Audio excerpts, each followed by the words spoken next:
जैसे मैं किसी टॉपिक को पढ़ता हूं, कॉम्प्रहेंशन ही नहीं, किसी भी सब्जेक्ट को, यहां तक कि ट्रेन में, बस में, फ्लाइट में सफर करते वक्त अगर मेरे हाथ में कोई पुस्तक है यानी बुक है तो उसे मैं कैसे पढ़ता हूं, ये मैं आज आपसे शेयर कर रहा हूं। जिस वक्त मैं पढ़ रहा होता हूं उस वक्त मेरे दिमाग में उस टॉपिक के अलावा कुछ और नहीं चलता, यानी इंटरेस्ट के साथ पढ़ना।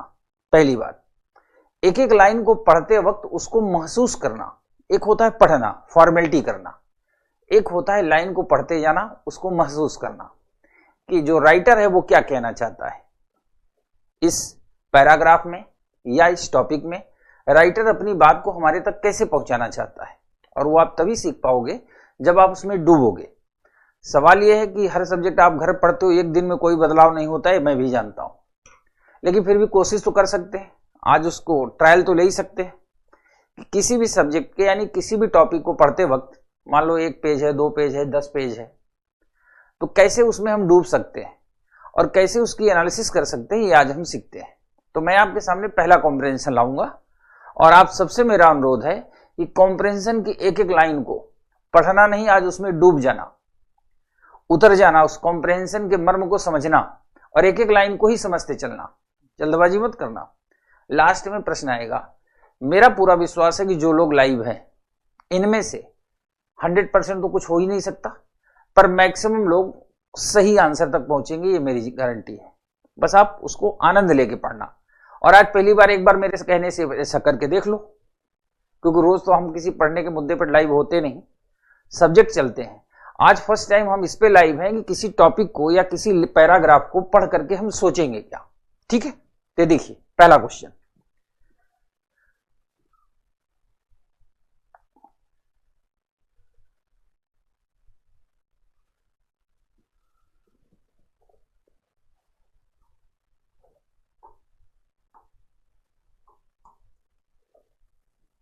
एकदम आनंद से पढ़िए, बिना किसी जल्दबाजी के।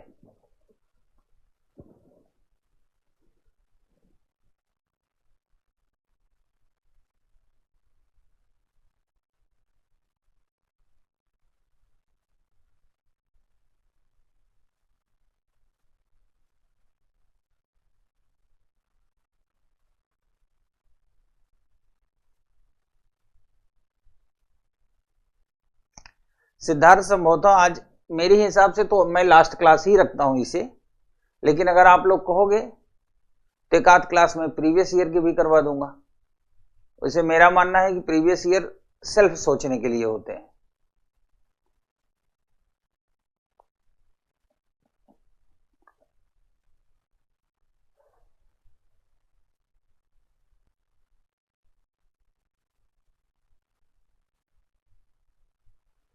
आप लोगों ने इसको अच्छे से पढ़ लिया होगा। अब मैं आपके सामने क्वेश्चन दे देता हूं इसका,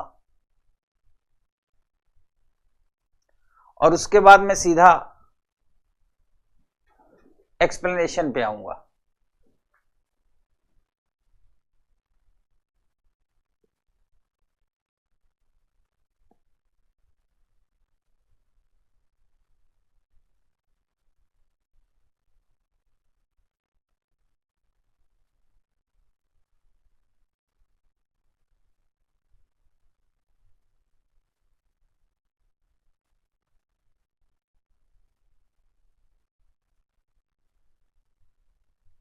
मेरे ख्याल से मैक्सिमम लोगों ने आंसर सोच रखा है ना। ठीक है, अब इसको मैं एक्सप्लेन कर रहा हूं। ओके, एकदम आनंद के साथ एक्सप्लेन करेंगे, कोई जल्दबाजी नहीं, कोई घबराहट नहीं। एक एक शब्द को, एक एक लाइन को आनंद के साथ जिएंगे। और आज आप मेरे तरीके से पढ़ना सीखो, उसे मुझे पूरा भरोसा, क्योंकि आपके ऑप्शन हमें दिख रहे हैं आंसर, तो जाहिर सी बात है लोगों ने सीरियस होकर पढ़ा है, मन लगा के पढ़ा है, एक एक शब्द, एक एक लाइन को जिया है, इसलिए उनके आंसर भी सही हैं। Maximum students are right in the favour of answer. लेकिन मैं ये कहना चाहता हूं कि जिन लोगों ने नहीं भी पढ़ा है, नहीं भी देखा है, वो देखें कि कैसे हम पढ़ते हैं। और अच्छा, पढ़ना भी तेजी से है, समझना भी तेजी से, और एग्जाम में आंसर भी तेजी से देना है।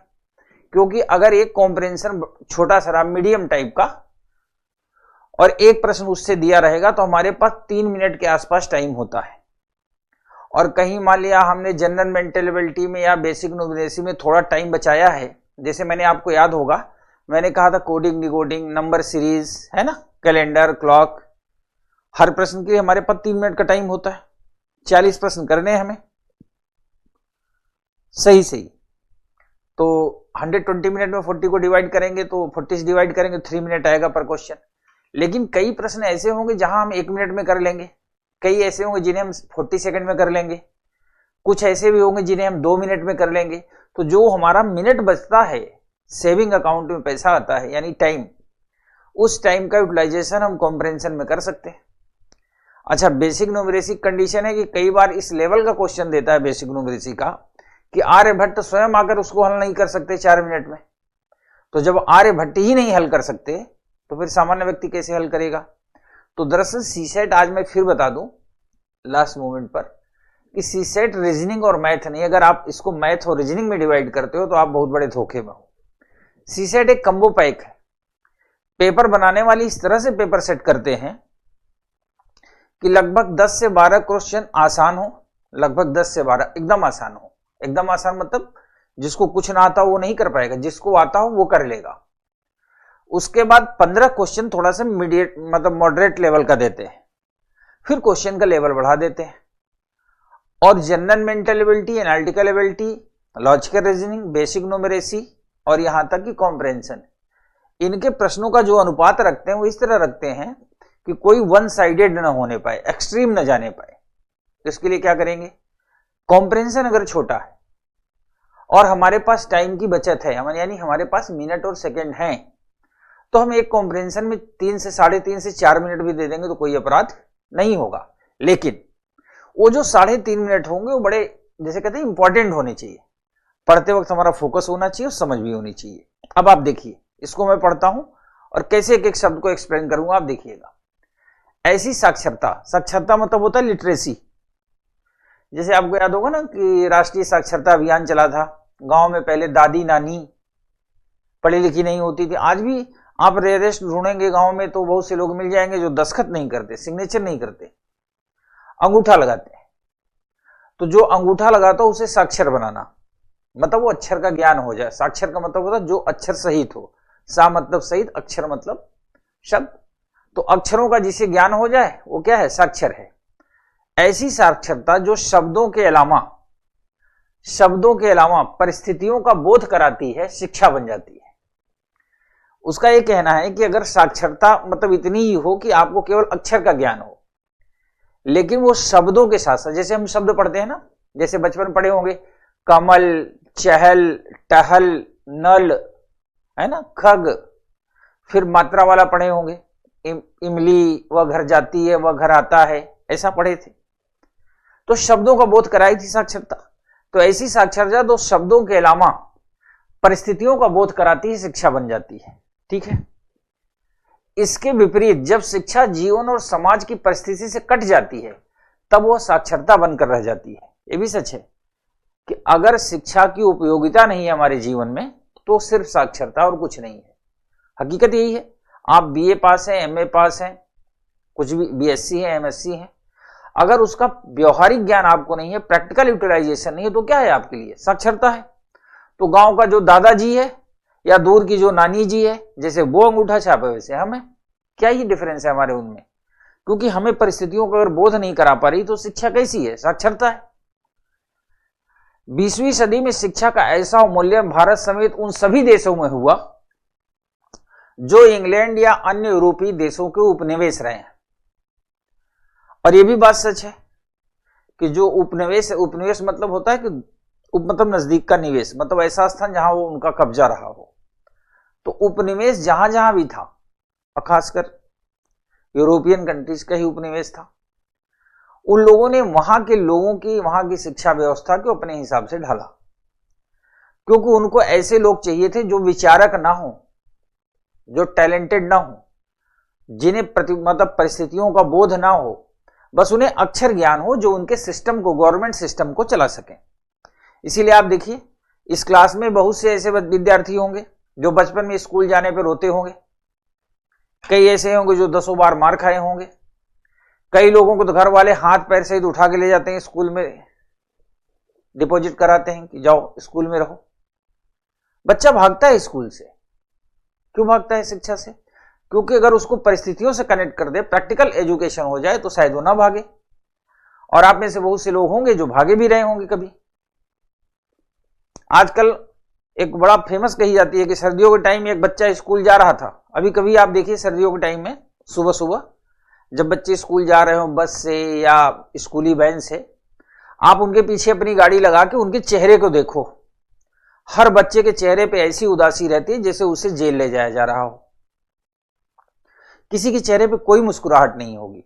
और वही बच्चे जब स्कूल छूटता है, घर वापस आते हैं, तब आप उनको गाड़ियों में देखिए, एक से बढ़ के एक हरकत करते हुए आते हैं। लगता है कि इनके जीवन में बहार आ गई। ऐसा क्या कारण है?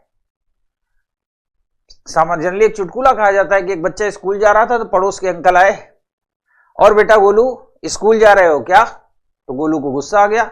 उसने कहा नहीं, तुम्हारी मौसी की शादी में जा रहा हूं, चलोगे क्या? तो ये चुटकुले क्यों बनते हैं बच्चों के एजुकेशन पे? क्योंकि हमारी एजुकेशन जो है, शिक्षा, वो परिस्थितियों का बोध नहीं कराती। मैं आपको सिर्फ ये सिखाने की कोशिश, ये कॉम्प्रिहेंशन से नहीं सिखा रहा, मैं आपको ये सिखा रहा कि किसी भी सब्जेक्ट को, किसी भी पेज को जब आप पढ़ें तो कैसे उसमें इंटरेस्ट जनरेट करके पढ़ सकते हैं। 20वीं सदी में शिक्षा का ऐसा अवमूल्यन भारत समेत उन सभी देशों में हुआ जो इंग्लैंड या अन्य यूरोपीय देशों के उपनिवेश रहे, और अब 9 उपनिवेशी अंतरराष्ट्रीय संबंधों को निभा रहे हैं। उपनिवेश तो रही, अब जो मतलब न्यू रिलेशन है ना, इंटरनेशनल रिलेशन, आपको पता ही है, WTO है, यूनेस्को है, तमाम ऑर्गेनाइजेशन है, सबका अपना अपना प्रेशर होता है। एक दूसरे देश के इंटरनल पॉलिसी में उनका हस्तक्षेप होता है कि आप ऐसा कर सकते हैं, ऐसा नहीं कर सकते। ये जो टैक्सेशन सिस्टम, ये भी तो आप समझते ही होंगे, उत्पाद शुल्क जो लगता है ना, तो इनका अपना एक सिस्टम होता है, निभा रहे हैं। भारत में बच्चों की शिक्षा वस्तुतः साक्षरता से भिन्न नहीं है, क्योंकि वह बच्चों को समाज की सांस्कृतिक चेतना से जोड़ने की जगह बेगाना बनाने का साधन बना दी गई।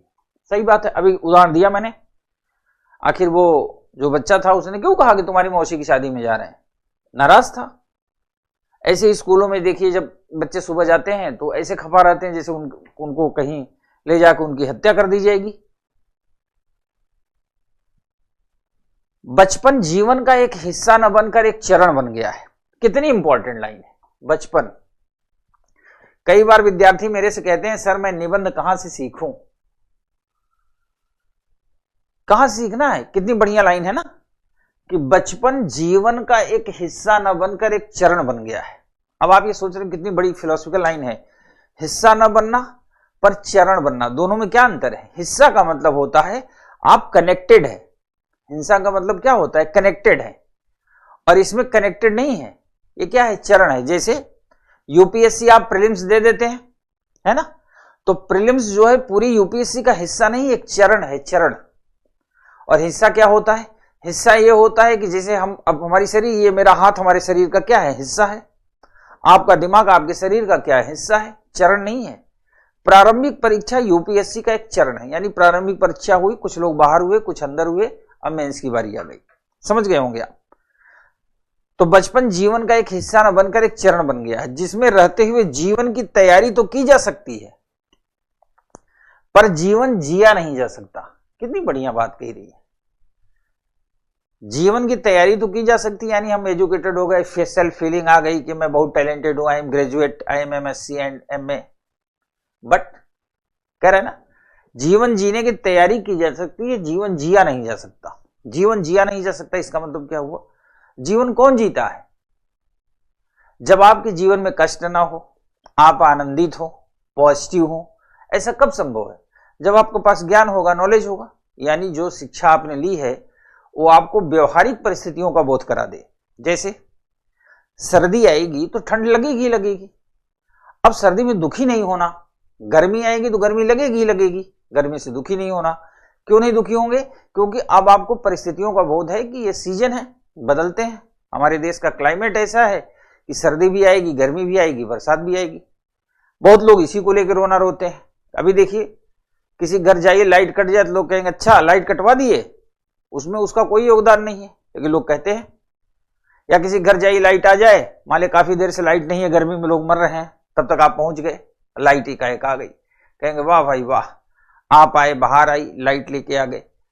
न किसी के जाने से लाइट कटी है और न किसी के आने से लाइट आई है, लेकिन क्या है कि हम परिस्थितियों को बोध नहीं कर पाते। स्कूल की चारदीवारी केवल सुरक्षा का साधन नहीं रह गई है, वह बचपन और सामाजिक जीवन को एक दूसरे से अलग रखने वाली सीमा बन गई है। दरअसल स्कूल में बाउंड्री होती है, चारदीवारी होती है, हकीकत में होती तो सुरक्षा के लिए ही है। पर ये राइटर क्या कहना चाहता है कि जो एजुकेशन सिस्टम है, बच्चे इतना दुखी हैं कि 13, 14, 16, 17, 18 का टेबल तब याद किए थे ना आज याद है उनको, स्क्वायर क्यूब तब भी नहीं कर पाते थे, अब भी नहीं कर पाते। यानी जो चार दीवारी थी उस समाज से उनको डिस्कनेक्ट करती है, कनेक्ट नहीं करती। राइटर क्या चाहता है, अगर इसी में अवधारणा पूछता तो राइटर क्या चाहता है कि शिक्षा ऐसी हो जो व्यक्ति को कनेक्ट करे, कहां से, समाज से। अब आते हैं हम सीधा क्वेश्चन पे। इस परिच्छेद द्वारा दिया गया सर्वाधिक, ध्यान देना, तर्कसंगत और निर्णायक संदेश कौन सा है? याद रखना सर्वाधिक, इस पे जरूर फोकस करना है। मैं आपको बता चुका हूं सर्वाधिक का मतलब होता है अधिक, तो हो सकता है एक से ज्यादा हो, एक से ज्यादा ऑप्शन ऐसे हो सकते हैं जो ड्रॉ हो रहे हो, लेकिन जो सर्वाधिक निर्णायक मैसेज हो उस पर फोकस करना है। पश्चिमी देशों ने उपनिवेशों की शिक्षा व्यवस्था को बर्बाद कर दिया, इसको हम होल्ड पे रखेंगे। भारत की शिक्षा नीति पुरानी पद्धति पे आधारित है, ये तो बात तो बिल्कुल नहीं है। स्कूल बचपन को मारने का उपकरण बन गया है, ये होल्ड पे भी, ये भी होल्ड पे है। सामाजिक संदर्भ से विलक शिक्षा औचित्यहीन है। This is the logical and decisive message. सर्वाधिक तर्कसंगत और निर्णायक संदेश, option D is the right answer.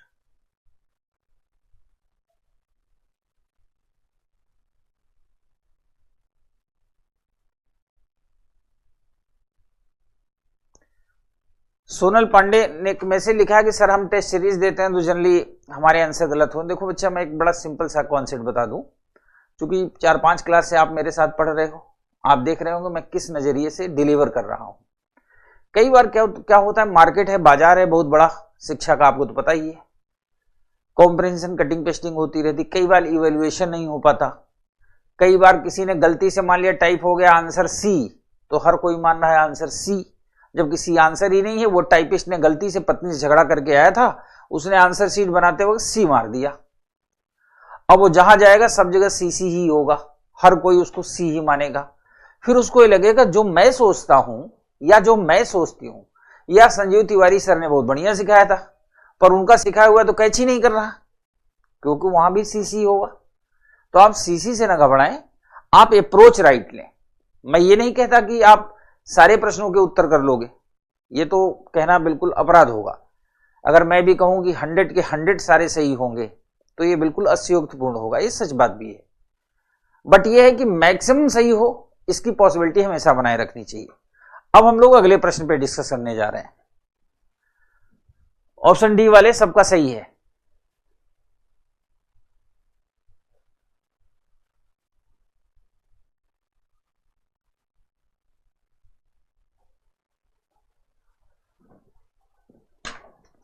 अगला प्रश्न ये है,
और मैं नहीं कहता कि एक बार में आपका आंसर सही हो जाएगा, मेरी स्टाइल करो ना।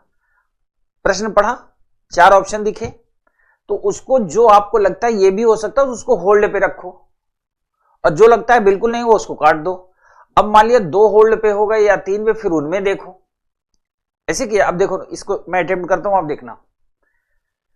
पर्यावरणवाद की पहली लहर में ही, अब पढ़ते वक्त फील करो कि पर्यावरणवाद क्या है, पर्यावरण क्या है और पर्यावरणवाद क्या है। फील करो, महसूस करो।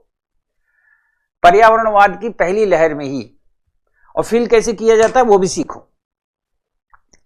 मान लो अभी कोई फिल्म की कहानी हो, मैं एक एग्जांपल देता हूं आपको, ऐसे मैं बोलूंगा तो आप नहीं समझ पाएंगे कौन सी फिल्म की कहानी।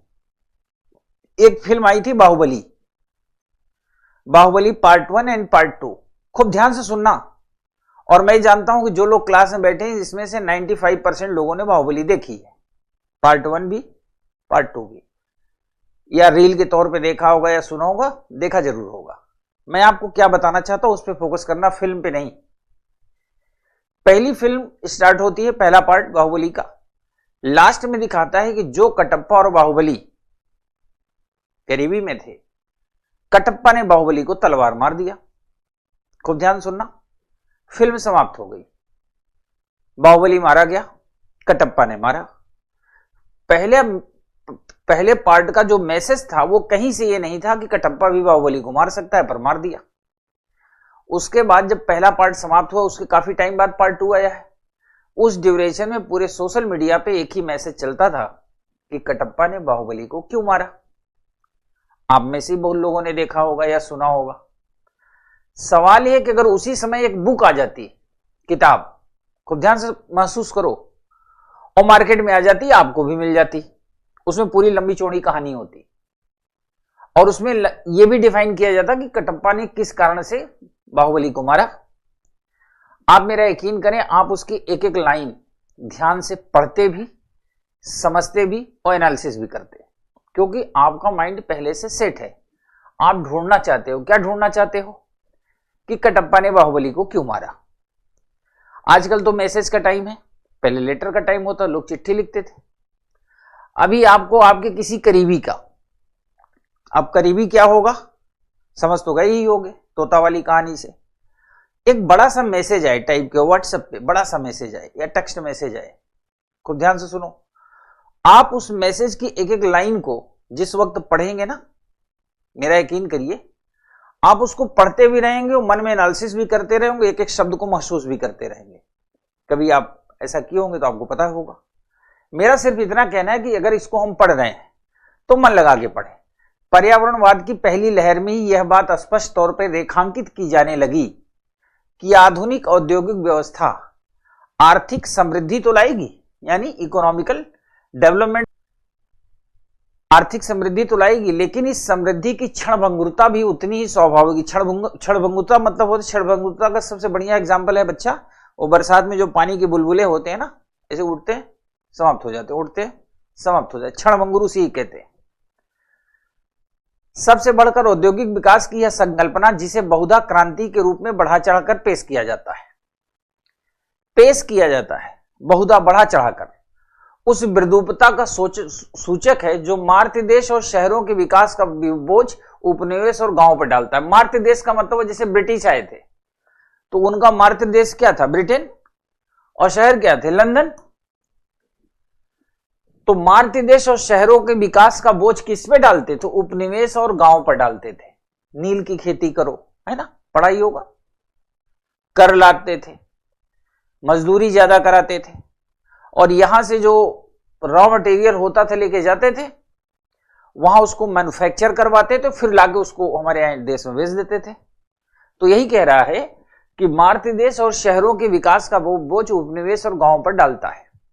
यह अनायास नहीं है, मतलब ये यूं ही नहीं है कि विकास की समस्या की पहचान गांव में रहने वाले, कंट्री साइड, गांव में रहने वाले विलियम वर्ड्सवर्थ और उपनिवेश निवासी महात्मा गांधी, अब 2 लोग हो गए ना, एक गांव में रहने वाले भी लोग हो गए और उपनिवेश निवासी भी हो गए। महात्मा गांधी उपनिवेश निवासी थे, भारत के रहने वाले थे, प्रभावी ढंग से करते हैं। अब आते हैं प्रश्न पे। इस परिच्छेद के लेखक का मत है कि सभी पर्यावरणीय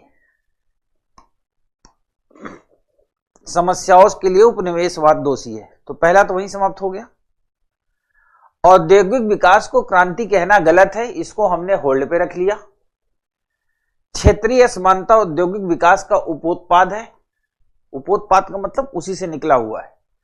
पर्यावरणवाद के आरंभिक चिंतक उपनिवेश से ही थे। विलियम वर्ड्सवर्थ उपनिवेश से नहीं थे, उपनिवेश से गांधी जी थे, विलियम वर्ड्सवर्थ नहीं थे। तो ये तो भी गलत हो गया। अब बचा बी और सी। कोई भी स्मार्ट बच्चा, कोई भी जो थोड़ा सा स्मार्ट होगा, इसको स्मार्ट तरीके से पढ़ा होगा, उसका आंसर बी कभी नहीं होगा। क्या होगा? सी, क्योंकि इस पूरे पैराग्राफ में क्षेत्रीय असमानता की ही बात कही गई है। ये पैराग्राफ देखिए,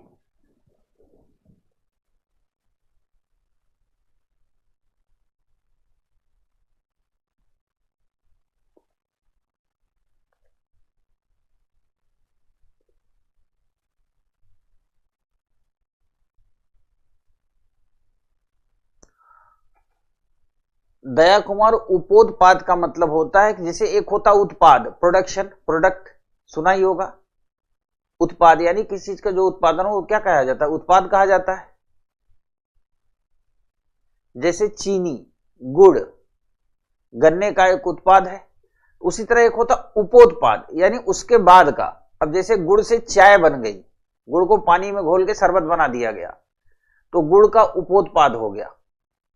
चीनी का उपोत्पाद हो गया, मतलब गन्ने का। जैसे चीनी से मिठाई बन गई, तो मिठाई गन्ने का उपोत्पाद है।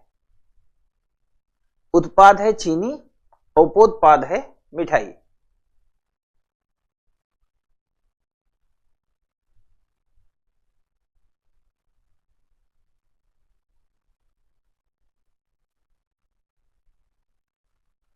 भारत में बहुत कम लोग यह मानते हैं। देखो, टॉपिक को पढ़ते वक्त फील करना, जैसे मैं पढ़ता जाऊंगा।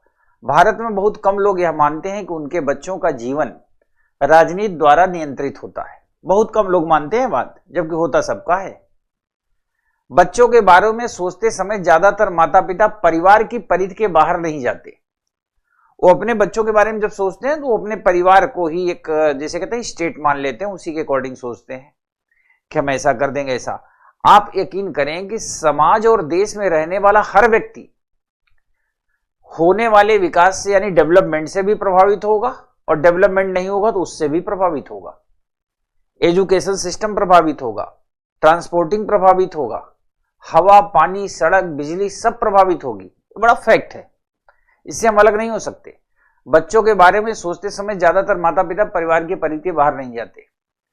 परिवार को एक राज्य निरपेक्ष इकाई के रूप में देखते हैं।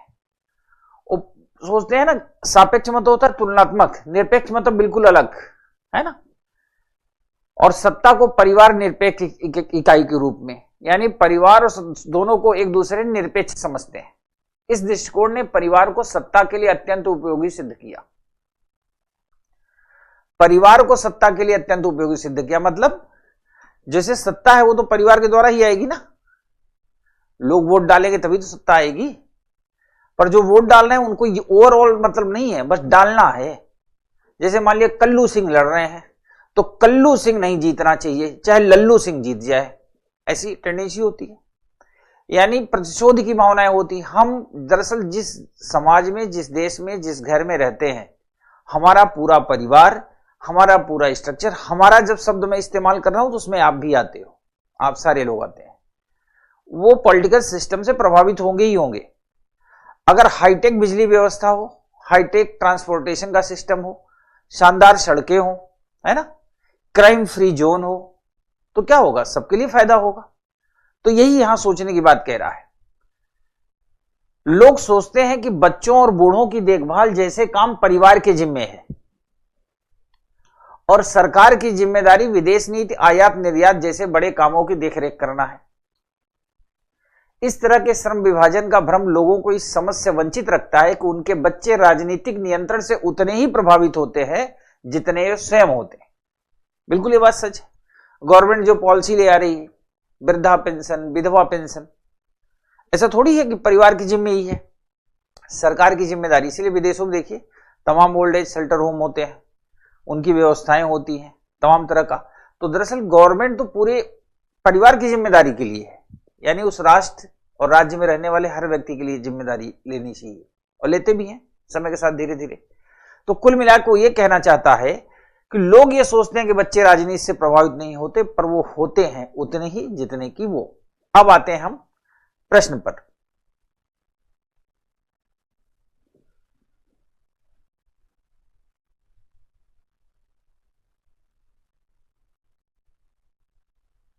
चलिए, उपर्युक्त परिच्छेद के संदर्भ में निम्नलिखित पूर्व धारणाएं बनाई। पूर्व धारणा मतलब लेखक जब इस आर्टिकल को लिख रहा था तो उसके दिमाग में क्या था, वही है पूर्व धारणा। याद रखना, जो पढ़ा है वो नहीं, लिखते वक्त यानी जो बातें राइटर ने कही है उसके दिमाग में क्या था, वही है पूर्व धारणा। परिवार और राज्य को परस्पर पृथक इकाई मानना एक भ्रांत धारणा है। बिल्कुल ये लेखक के मन में था, तभी लेखक ने यह बात एक्सप्लेन की है। राजनीतिक प्रभाव को समझे बिना बाल जीवन का विश्लेषण अपूर्ण है, यह बात भी सही है। तो उपरोक्त में कौन सी पूर्व धारणा या धारणाएं वैध हैं? 1 और 2 दोनों। Option C is the right answer.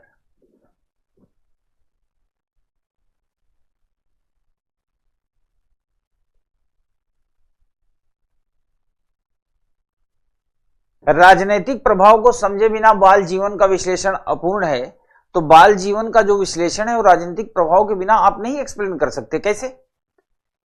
दरअसल क्या होता है कि एक लाइन बोल रहा है ना, राजनीतिक प्रभाव, राजनीति का प्रभाव उस स्कूल में भी होता है जहां बच्चे पढ़ने जाते हैं, राजनीति का प्रभाव उस मोहल्ले में भी होता है जहां बच्चे की परवरिश होती है, राजनीति का प्रभाव उस घर में भी होता है जहां उस बच्चे का जन्म होता है। आप थोड़ा इसको प्रैक्टिकल अप्रोच में लेके सोचने की कोशिश करो ना। आप यकीन मानो, जब आप प्रैक्टिकल अप्रोच में सोचेंगे तो आपको खुद ये फील होगा कि बिना राजनीतिक प्रभाव को समझे बाल जीवन का विश्लेषण अपूर्ण होगा। इसलिए सेकंड भी होगा।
यार जितने हो सारे लोग यूपीएससी का पेपर दे रहे हो और हिंदी माध्यम से दे रहे हो और एक एक शब्द का अर्थ मेरे से पूछ रहे हो। अब ये भी सीख लो, जैसे किसी शब्द का अर्थ आपको ना समझ में आए, मैं आपको एक तरीका बता देता हूं। वैसे तो अगर आप आईएएस की तैयारी कर रहे हो या जीवन में कुछ बड़ा करना चाहते हो तो शब्दों का अर्थ पता होना चाहिए। इंग्लिश मीडियम है तो इंग्लिश में, और हिंदी माध्यम में है तो हिंदी में। लेकिन मैं थोड़ी देर के लिए मान लेता हूं कि बहुत कुछ जानने के बावजूद भी बहुत कुछ अधूरा रह जाता है। उस कंडीशन में क्या करेंगे आप? उस कंडीशन में पैरा को आगे और पीछे पढ़ेंगे, एक बार में नहीं 2 बार 3 बार पढ़ेंगे, तो जो शब्द होगा जिसका अर्थ आप सटीक अनुमान नहीं लगा पा रहे हैं आप लगा लेंगे। तो घबराए नहीं, मैं ट्राई करता हूं। रूढ़ि की रूढ़िग्रस्त परिभाषा हमें छोड़नी होगी। रूढ़ि माने होता है परंपरा, समझ रहे हो? वैसे रूढ़ि को परंपरा कहना थोड़ा सा उचित नहीं होगा, क्योंकि रूढ़ि अलग शब्द है, परंपरा अलग शब्द है। सुनने में लगता है रूढ़ि मतलब होता है एकदम जटिल, परंपरा थोड़ा सा शब्दों से ही लगता है कि थोड़ी सी फ्लेक्सिबल होगी। परंपराएं फ्लेक्सिबल हो सकती हैं, रूढ़ियां कभी भी फ्लेक्सिबल नहीं होती। तो कह रहा है रूढ़ि की रूढ़िग्रस्त परिभाषा। रूढ़ि की रूढ़िग्रस्त परिभाषा का मतलब होता है रूढ़ि हमने बना रखी अपने एक दायरे में, लेकिन बना रखी, चलिए कोई बात नहीं, बना रखने में कोई अपराध नहीं।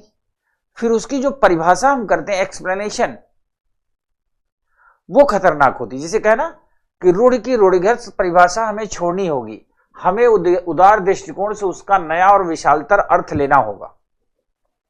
मैं यहां तक की लाइन को एक्सप्लेन कर देता हूं। जो मैं कहने जा रहा हूं वो रूढ़ि तो नहीं है, लेकिन ये समाज की मान्यताएं हैं। आप 7th क्लास की जब पॉलिटिकल साइंस एनसीईआरटी पढ़ोगे तो उसमें एक टॉपिक है समानता का अधिकार, राइट ऑफ इक्वलिटी। उस टॉपिक में लास्ट में एक एक्टिविटी में प्रश्न दिया गया है, बाद में 2014 या 17 में मेंस में भी पूछा था। उस प्रश्न में कह रहा है, खूब ध्यान सुनना, इसको महसूस करना। मेरी क्लास कथावाचन नहीं होती, महसूस करने की क्लास होती है।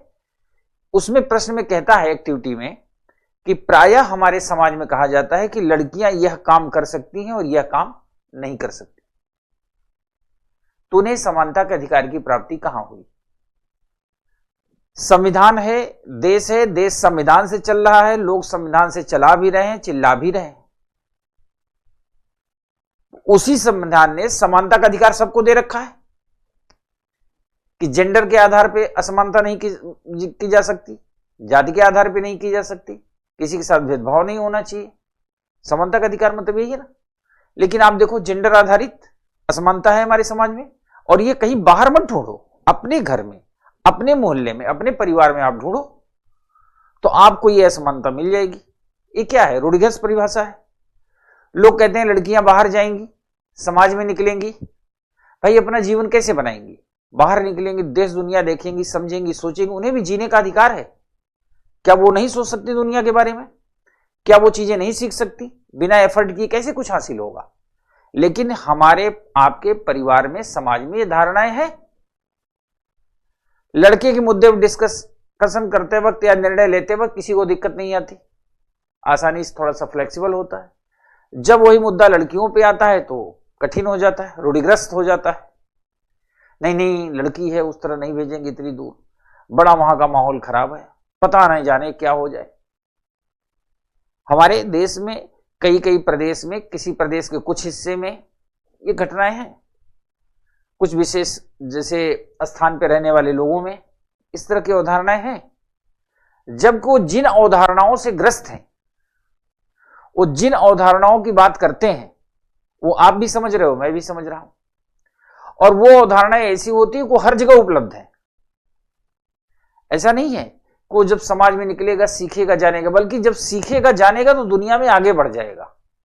सीखेगा नहीं, जानेगा नहीं तो हमेशा पीछे रहेगा। तो यहां पर जो ये लाइन है, ये मैंने इसीलिए कहा ना कि जब आप घर पे भी कोई टॉपिक को पढ़ें, अब जो आज मैंने डिस्कस कर लिया अब आपके दिमाग से कभी नहीं निकलेगा। रूढ़ियों की रूढ़िग्रस्त परिभाषा, यानी रूढ़ियां तो हैं, परंपराएं तो हैं, पर उसको हम रूढ़िग्रस्त तरीके से छोड़ने होंगे।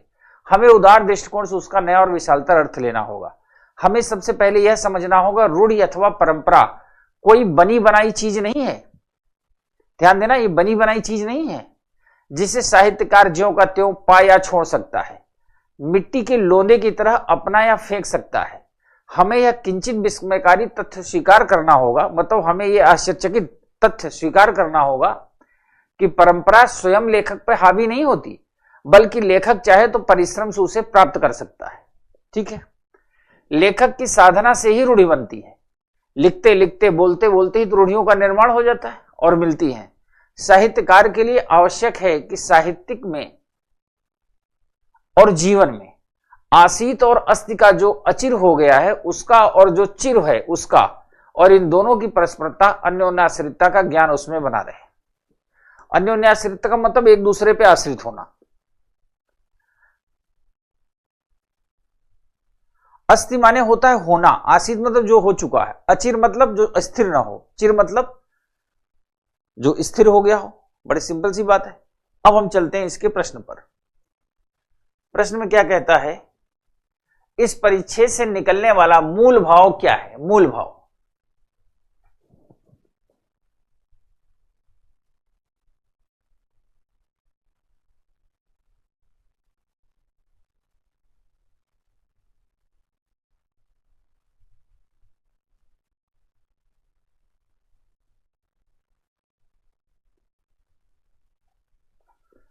पहला ऑप्शन गलत, यहीं से बाहर हो गया। रूढ़ि को अपनाना आसान है, ये बात कहीं कहीं नहीं जा रही। अब बचे दो ऑप्शन, बी और सी। अब आप सोचिए,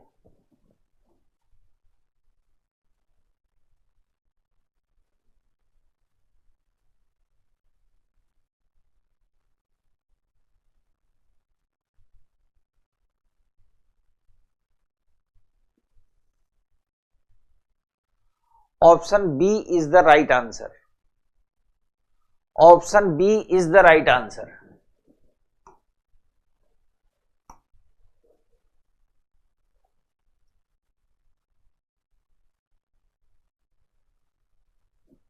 अगला प्रश्न,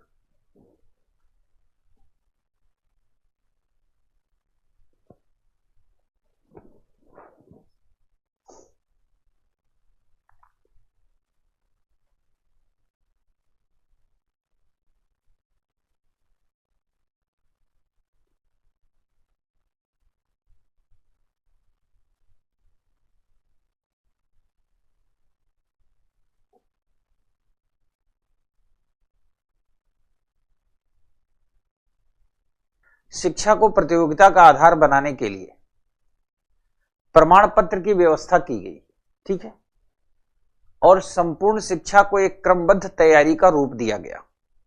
जैसे आप 5th पास हो गए, 10th पास हो गए, 12th पास हो गए, किस पे आधारित है? प्रमाण पत्र पे तो आधारित है। तो वही ये बात कह रहा है कि संपूर्ण शिक्षा को एक क्रमबद्ध तैयारी का रूप दिया गया। कक्षा और प्रमाण पत्र की व्यवस्था का सीधा प्रभाव शिक्षा को जीवन तथा आय के उत्पादन से काट देना हुआ। ये तो जो पहला हमने पैरा पढ़ा था ना, ये लगभग उसी का बड़ा भाई है। अनपढ़ समाज के जो बच्चे शिक्षा के स्तर पर आगे बढ़े, उन्हें अपने पैतृक उद्यम तथा उत्पादक परिवेश से कटकर कक्षाओं की बाधा दौड़ कबूल करनी पड़ी। लेकिन कबूल करने मात्र से वे इस दौड़ में उन प्रतियोगियों की बराबरी नहीं कर सकते थे जिन्हें शिक्षा विरासत में मिली थी।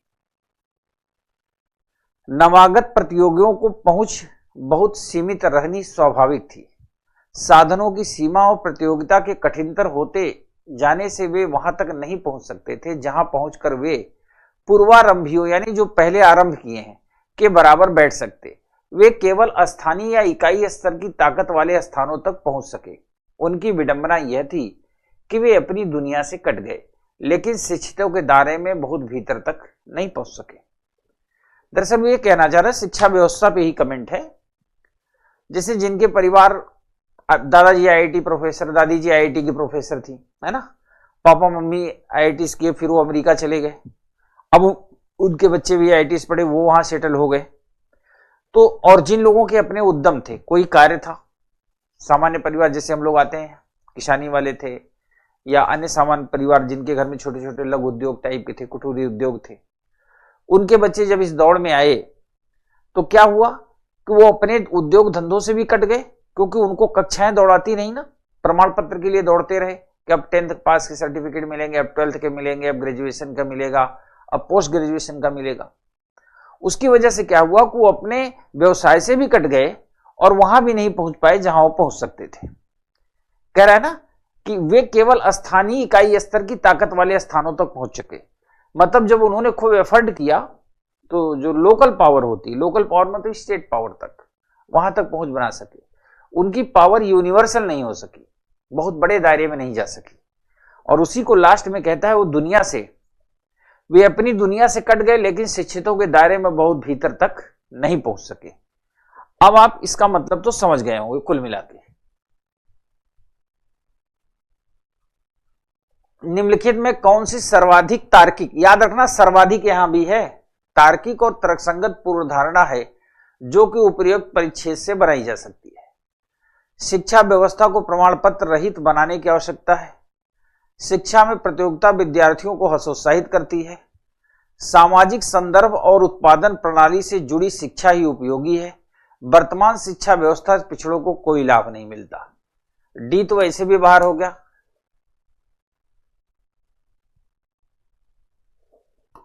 बी भी बाहर हो गया। अब बचा ए और सी। अब आप स्वतः ज्ञानी हैं,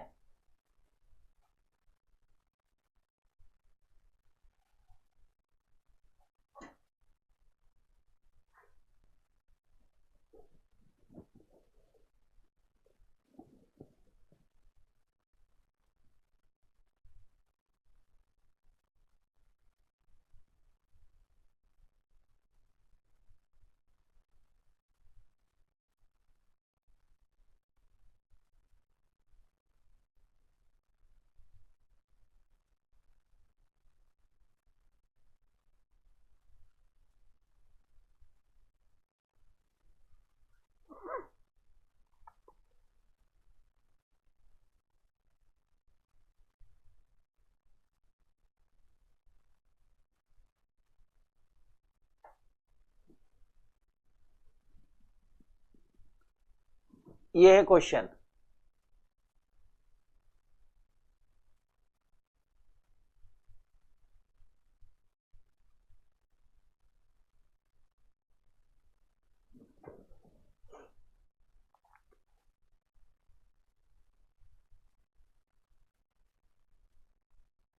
नीलेश मैं यही हूं, मैं कहीं गया नहीं हूं।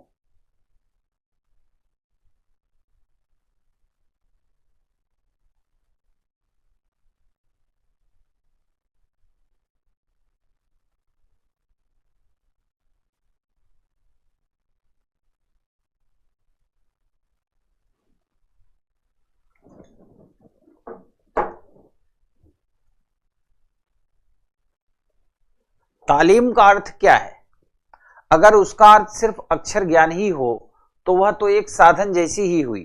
उसका उपयोग भी हो सकता है और बुरा उपयोग भी हो सकता है। एक शस्त्र से चीर फाड़ करके बीमार को अच्छा किया, जैसे एक चाकू होती है नाइफ, जिससे सर्जरी करके लोगों को ठीक करते हैं, और उसी से कांड भी हो सकता है। और वही शस्त्र किसी की जान लेने के लिए भी काम में लाया जा सकता है। अक्षर ज्ञान का भी ऐसा ही है। बहुत से लोग उसका बुरा उपयोग करते हैं, यह तो हम देखते ही हैं। उसका अच्छा उपयोग प्रमाण में कम ही लोग करते हैं। यह बात अगर ठीक है तो उससे यह साबित होता है कि अक्षर ज्ञान से दुनिया को फायदे के बदले नुकसान ही हुआ है। ठीक है, अब आते हैं ऑप्शन पे। उपरोक्त परिच्छेद में से निम्नलिखित में कौन सा सर्वाधिक सारभूत संदेश व्यक्त किया गया? शिक्षा एक साधन मात्र है, गलत। शिक्षा से दुनिया को नुकसान पहुंचा है, गलत। शिक्षा का अर्थ केवल अक्षर ज्ञान नहीं है, होल्ड पर। शिक्षा के फायदे सीमित हैं। Option C is the right answer.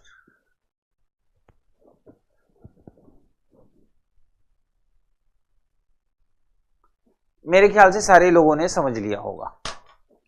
आज की क्लास में हम लोगों ने जो भी 3, 4 या 5 कॉम्प्रिहेंशन पे हम लोगों ने डिस्कस किया, इसका मूल उद्देश्य यही था कि हम पढ़ेंगे कैसे, पढ़ने के बाद जो पैरा दिया होगा उससे अपने आप को हम कनेक्ट कैसे करेंगे। अगर ये दो बातें हमें पता हो कि हम पढ़ेंगे कैसे और पढ़ने के साथ साथ हम उससे कनेक्ट कैसे करेंगे, तो मुझे लगता है आपके लिए आसानी होगी, पैराग्राफ से उत्तर देने के लिए भी और पढ़ाई करने के लिए भी। जब हम स्टडी करते हैं ना, लोग कहते हैं एक बार नजर दौड़ा लीजिए, पढ़ लीजिए। नजर दौड़ाना का मतलब क्या होता है? जिसको हम पढ़ रहे हैं अगर उसे हम आत्मसात करते चलेंगे तब तो हमें याद रहेगा। अगर उसे हम आत्मसात नहीं कर पाए तो हमें याद नहीं रहेगा। और कुल मिला के यूं समझ लो कि कॉम्प्रिहेंशन का जो मूल मंत्र है ना, कि पढ़ते चलो मन में विचारते चलो, तो इसमें एक बड़ी फेमस लाइन मुझे याद आ रही है, सुना देता हूं आपको। नजर ने नजर से मुलाकात कर ली। खूब ध्यान से सुनना। नजर मतलब निगाहें, निगाहों से ही तो पढ़ते हो कॉम्प्रिहेंशन को। नजर ने नजर से मुलाकात कर ली, रहे दोनों खामोश मगर बात कर ली। इसका मतलब यह हुआ कि आप कॉम्प्रिहेंशन पढ़ते चलें, दिमाग से सोचते चलें और दोनों मुलाकात कर लें। मुलाकात का मतलब आप कॉम्प्रिहेंशन समझ जाओ, कॉम्प्रिहेंशन आपको समझ जाए। अभी और क्लासेस भी हम लोग लेंगे, एटलीस्ट 1 या 2 क्लास कॉम्प्रिहेंशन की और होगी, जिसमें हम प्रीवियस ईयर के भी कुछ क्वेश्चन कंसीडर करेंगे। और फिर अपनी मुलाकात होती है अगली क्लास में। नमस्कार, धन्यवाद।